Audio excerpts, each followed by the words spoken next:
दोपहर का वक्त रोज की तरह जिंदगी चल रही थी, लेकिन किसी को नहीं पता था कि अगले कुछ सेकंड में एक ऐसी साजिश बेनकाब होने वाली है जो प्यार के नाम पर लिखा गया खून का अध्याय बनेगी।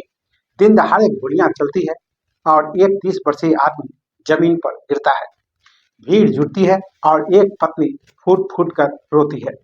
वो इंसाफ की मांग करती है, नामजद आरोपियों की लिस्ट देती है और खुद को बेबस साबित करती है।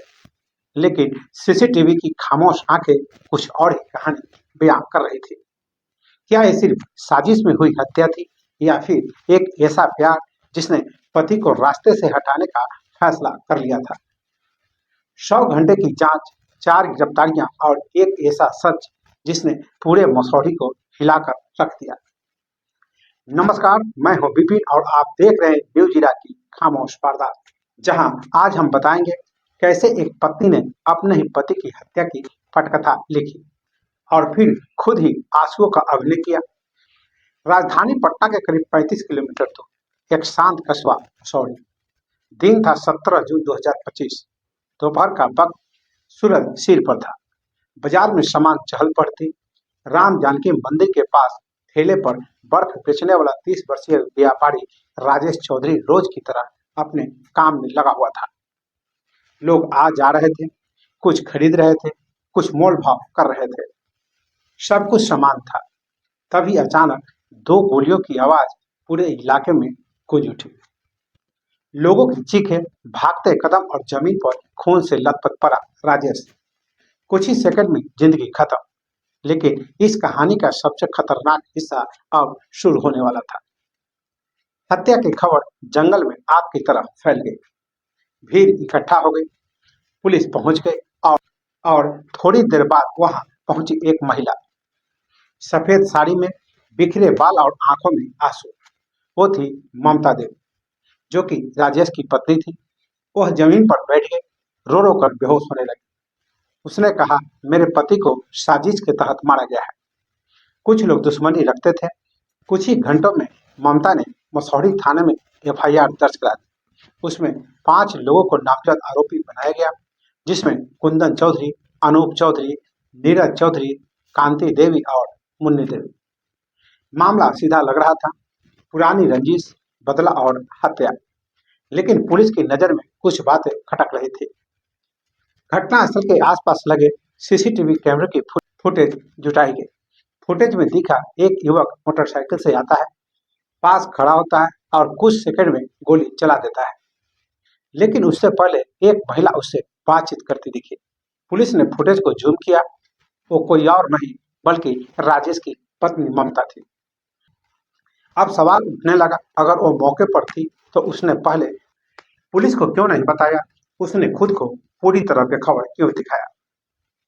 जांच का फोकस बदल गया जब पुलिस ने कॉल डिटेल रिकॉर्ड यानी सीडीआर खंगाले तो एक नंबर बार बार सामने आया। ये नंबर था लक्की कुमार का, मोहल्ले का ही युवक, वो भी बेरोजगार। अक्सर राजेश के घर के आसपास देखा जाता था। जांच में सामने आया कि पिछले 3-4 महीनों से ममता और लक्की के बीच नजदीकियां काफी बढ़ी हुई थी।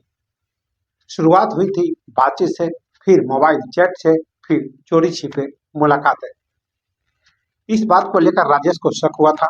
उसने 1-2 बार टोका भी था, लेकिन शायद वो अंदाजा नहीं लगा सका कि उसका विरोध उसकी मौत का कारण बन जाएगा। लक्की ने अपने एक जानकार से संपर्क किया। नाम था निशांत कुमार।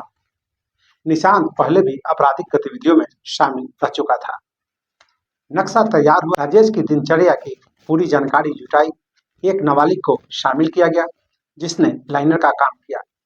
वो रोज राजेश की गतिविधियों पर नजर रखता और सही समय की सूचना देता। योजना थी दिन दहाड़े हत्या की, ताकि लगे कि यह रंजिश का मामला है और शक किसी और पर जाए। 17 जून की सुबह ममता ने राजेश से कहा, आज मंदिर के पास ठेला लगाना, भीड़ ज्यादा रहती है। उसी समय लक्की को मैसेज गया, आज मौका है। निशांत बाइक से पहुंचता है। नाबालिग ने इशारा किया।